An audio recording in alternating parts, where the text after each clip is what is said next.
सद्गुरुवे नमः। आज के इस विचार मंथन में हम सद्गुरु कबीर की साखी ले रहे। शब्द मारा गिर पड़ा, शब्द छोड़ा राज। जिन जिन शब्द ये किया, तिनका सरिगो काज। कबीर जी ने यहाँ कहा है, शब्द मारा गिर पड़ा। शब्द का किस प्रकार प्रभाव होता है मनुष्य के जीवन में। शब्द का किस प्रकार प्रभाव होता है, किस प्रभाव से मनुष्य शब्द के अंदर फंसता चला जाता है और उभरता चला जाता है, इसके बारे में कबीर साहब ने कहा है। शब्द मारा गिर पड़ा। शब्द से वाणी जाल बुनाया जाता है। शब्द से वाणी का जाल बुनाया जाता है। लोग फंस जाते हैं इस वाणी जाल में। शब्द ही है वो माध्यम, और उसी प्रकार का शब्द लेकिन उसका अलग अर्थ निकलता हो, वही शब्द आपसे इस माया से बाहर निकालता है। वो हो गया ज्ञान रूपी शब्द। ज्ञान का बखान करने के लिए शब्दों की ज़रूरत होती है। शब्द के बगैर ज्ञान का बखान होता नहीं, एक्सप्लेनेशन होता नहीं है, विस्तारण होता नहीं है। शब्द बहुत ज़रूरत है शब्द से, और शब्द मनुष्य ने तैयार किया है। कोई ईश्वर ने शब्द नहीं दिया, मनुष्य ही शब्द का निर्माता है। शब्द से बड़ा मनुष्य है, और उसे व्यवहार करने के लिए इस माया में शब्द की बहुत ज़रूरी होती है। शब्द मारा गिर पड़ा। एक शब्द गाली है। एक शब्द क्या है? गाली एक शब्द है। गाली में शब्द आते हैं। अगर गाली किसी ने किसी को दी तो दूसरे का मन दुखी हो जाता है, उसे अच्छा नहीं लगता, वो बहुत अपमानित हो जाता है अहंकारित रहने से। तो उसे लगता है कि अब क्या करे भाई, सब गालियाँ दे रहे, क्या करे। तो उसके मन में न्यूनगंडता तैयार हो जाता है, कमजोरी, मन कमज़ोर हो जाता है, माइंड वीकनेस हो जाता है। उसका अंतर्मन में बहिर्मन का प्रभाव चला जाता है, और अंतर्मन वही बातें, न्यूनगंडता की बातें, कमजोरी की बातें प्रिंटअप कर लेता है, मुद्रित करता है अपने चित्त में। वह मन अपने चित्त में वही कमजोरी की बातें मुद्रित करता है, क्योंकि वह शब्द का विश्लेषण जानता नहीं है। शब्द का विश्लेषण जानने के लिए ज्ञान की ज़रूरत होती है। शब्द का विश्लेषण जानने के लिए ज्ञान की ज़रूरत होती है। ये किस प्रकार का शब्द है, कहने वाले ने मुझे क्यों कहा, मैं कौन हूँ, मैं कोई शरीर हूँ या कोई जीव हूँ या आत्मा हूँ। अगर शरीर हो तो शरीरधारी उसको लगता है, वो कर्म इंद्रिय के माध्यम से वो ले लेता है। अगर सुनने वाला वो शरीर नहीं है, सुनने वाला वो शरीर नहीं है, वो तो आत्मा है, उसे कोई लेना देना नहीं है उस इंद्रिय से, उसकी विषय से। फिर वो गाली को त्याग देता है, अवहेर कर देता है, अवॉइड करता है, उस गाली को लगा लेता नहीं। अगर उसी जगह पर कोई अज्ञानी हो, कोई प्रापंचिक हो, कोई सामान्य व्यक्ति हो, तो उसे लग जाता है। वो कहता है कि मुझे गाली दी, मैंने आपका क्या बिगाड़ा। इससे गुस्सा आता है, क्रोध आता है, मन का विकार तैयार होता है। उसी शब्द से उसके मन में विकार तैयार होता है।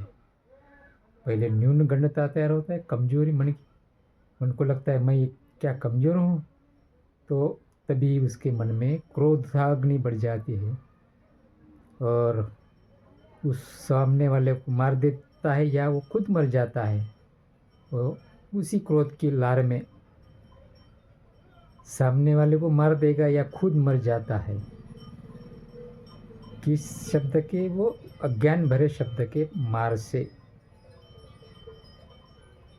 उस अज्ञान भरे शब्द ने उसे क्रोध ले आता है। और क्रोध अग्नि जलने के बाद पहले तो खुद के घर को जलाती है, बाद में दूसरे के घर को जलाती है। क्रोध ऐसी अग्नि है, वो तो जलना ही नहीं चाहिए।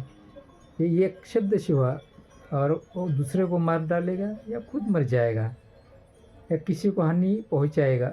ये हो गया क्रोध का विश्लेषण।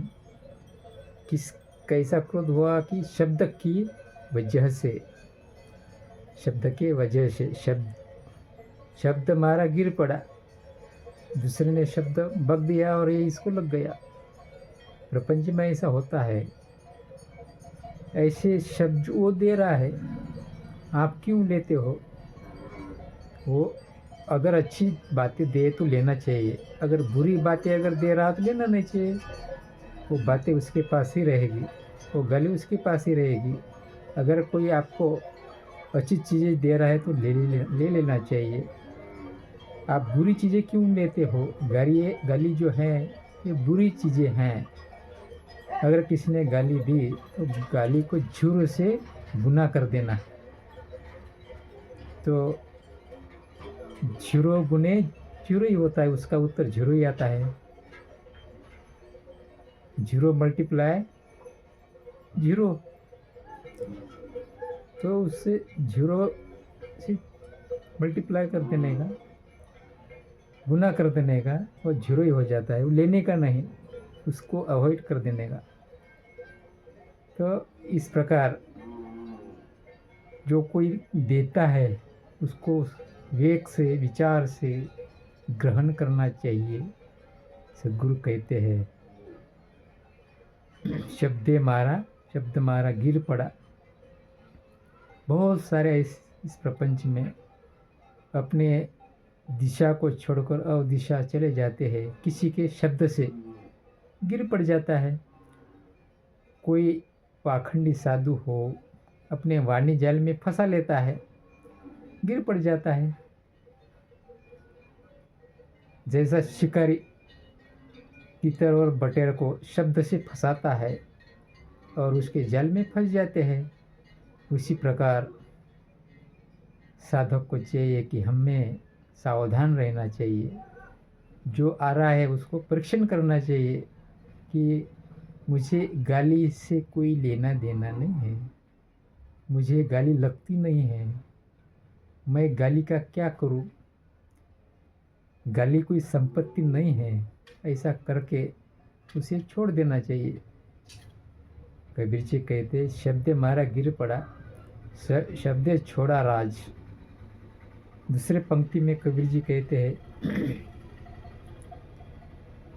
ऐसा शब्द है, शब्द का सकारात्मक भाव से लिया जाए तो उसकी उन्नति होती है, उस साधक की। सकारात्मक भाव, नकारात्मक भाव से उसकी हानि होती है। वो कोई सुसाइड कर लेता है, आत्महत्या कर लेता है या किसी को मार देता है, क्योंकि वो नकारात्मक भाव से वो उस शब्द को लेता है।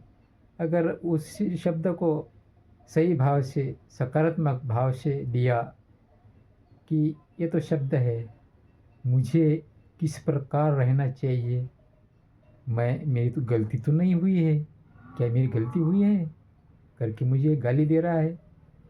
इसी प्रकार सकारात्मक भाव से लेना चाहिए और उसमें संशोधन करना चाहिए कि इसके आगे मुझे गाली नहीं मिलनी चाहिए, मैं अच्छा रहूँगा। इस प्रकार अगर वो साधक रहा तो बड़ा आदमी बन सकता है उसी क्षेत्र में, जिस क्षेत्र में वो काम कर रहा है। शब्द मारा गिर पड़ा, शब्द छोड़ा राज। एक शब्द से ही भगवान बुद्ध ने राजपाट छोड़ दिया था। उन्होंने प्रथमतः मृत्यु से, जहाँ मृत्यु आकर टेकी हुई है, आकर वो लगी हुई है, ऐसे वृद्ध को उसने प्रथमतः देखा था। वो जर्जर अवस्था में था, बहुत बुढ़ापे में था।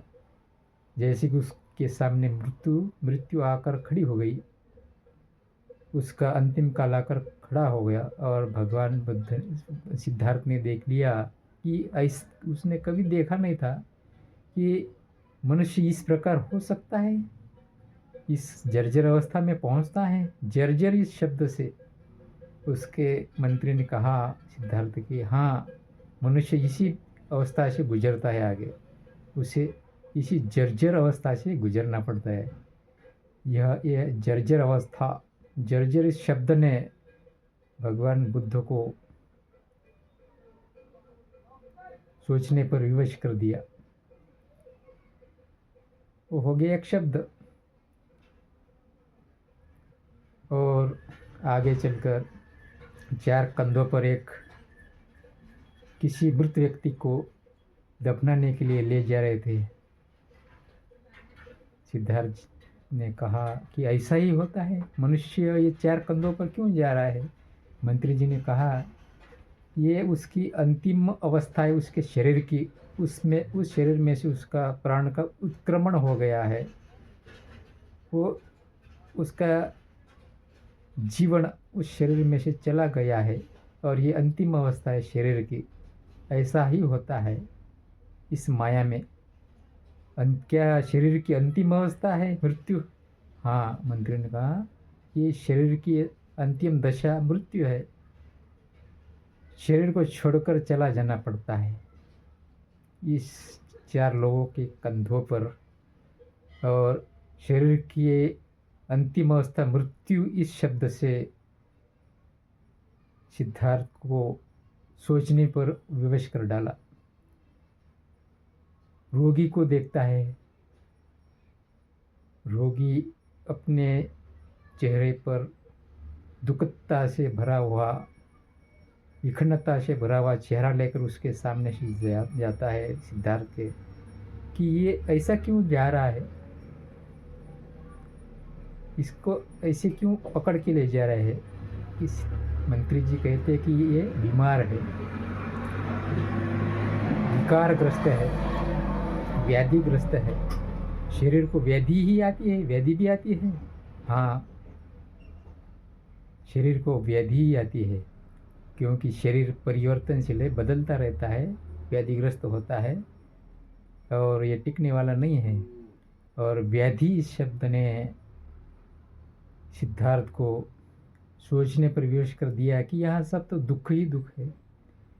रात भर सोचने लगा और सोचते सोचते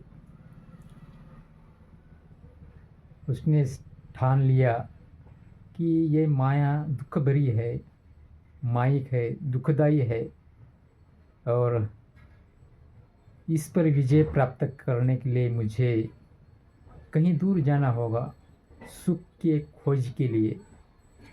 सुख के लिए मुझे दूर जाना होगा।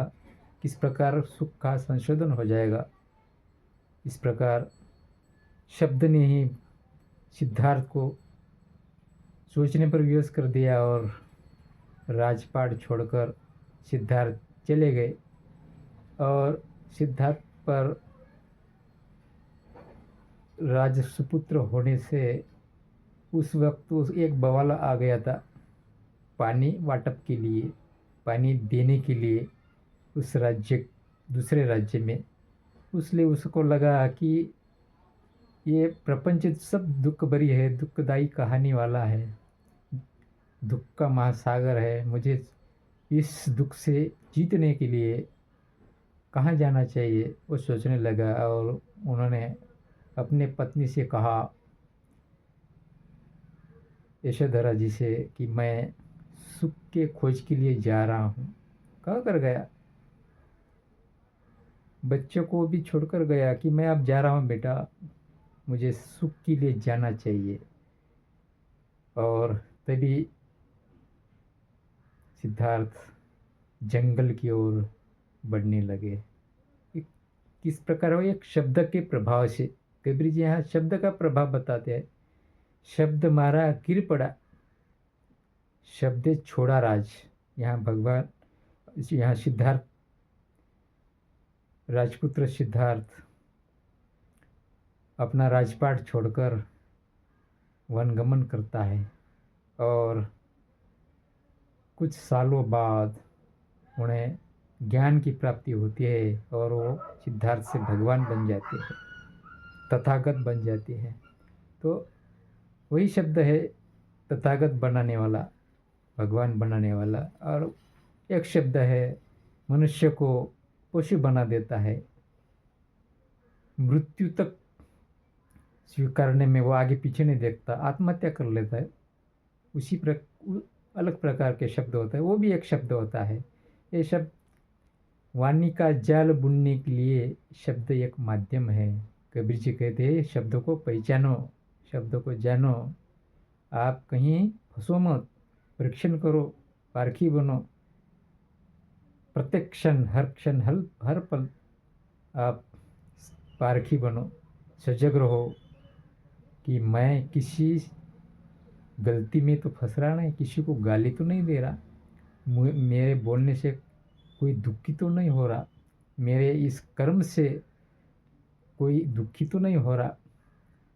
इस प्रकार सजग होके भक्ति करना चाहिए करके कबीर जी कहते हैं शब्द मारा गिर पड़ा। शब्दों का प्रभाव बताते हैं, किस प्रकार शब्द होता है, किस प्रकार कौन किसे फंसाता है, वो शब्द का ही प्रभाव है। शब्द ही बंधन में डालता है, शब्द ही उसे मोक्ष की तरफ लेकर जाता है।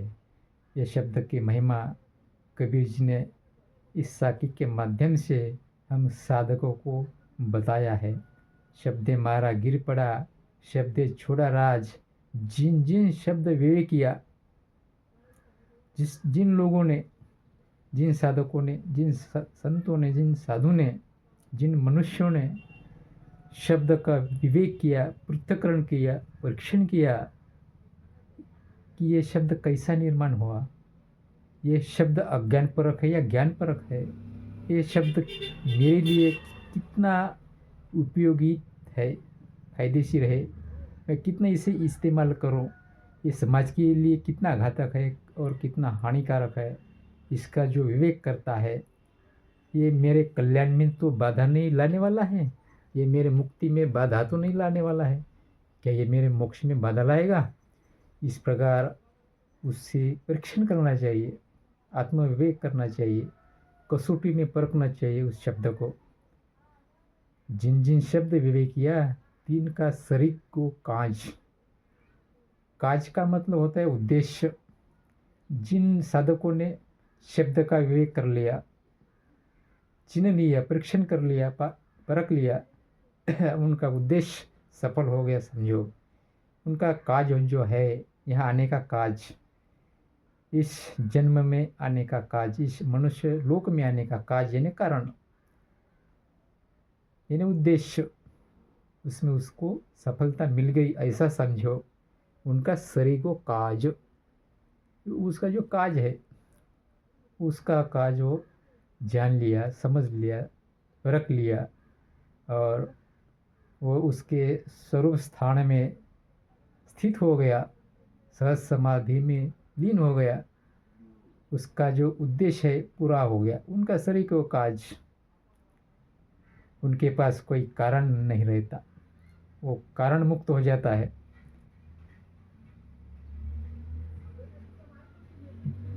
जैसे उस साधक को चारों देह प्रभाव नहीं डालते हैं, उसके स्वरूप पर माइक जो शब्द है वो चारों देहों को भी जीतकर उसे ज्ञान से परित्याग करके स्वरूप समाधि में लीन हो जाता है। वह साधक स्थूल सूक्ष्म कारण महाकारण, ये जो चार देहें हैं,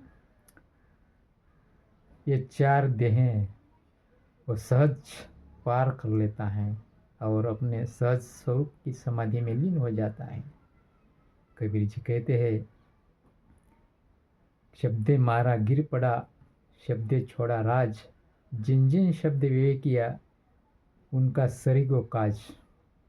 ये सब शब्द का जाल है, ये शब्द माया शब्द का भंडार है। माया वाणी से प्रभावित होता है और इच्छा से प्रभावित होता है। माया माया की महिमा दो बातों में ज़्यादा होती है, इच्छा और शब्द। माया का प्रभाव दो बातों में केंद्रीयभूत होता है, इच्छा और शब्द। शब्द जो हैं वो वाणी जाल बुनाने का माध्यम है और इच्छा भी वाणी जाल बुनाने का माध्यम है, और खानी जाल जो है, खानी जाल, उसका भी वो माध्यम है। इच्छा और शब्द, इससे सजग रहो, सावधान रहो कि मेरे मन में ये क्या इच्छाएं आ रही है।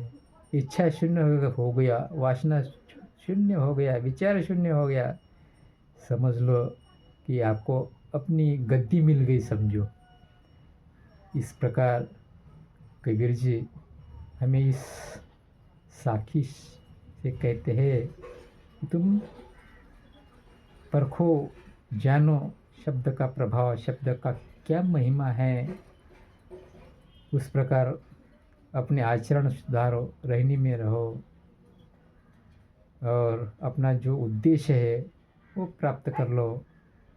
इसी प्रकार आज का विचार मंथन का यह विषय यहाँ पूर्ण होता है।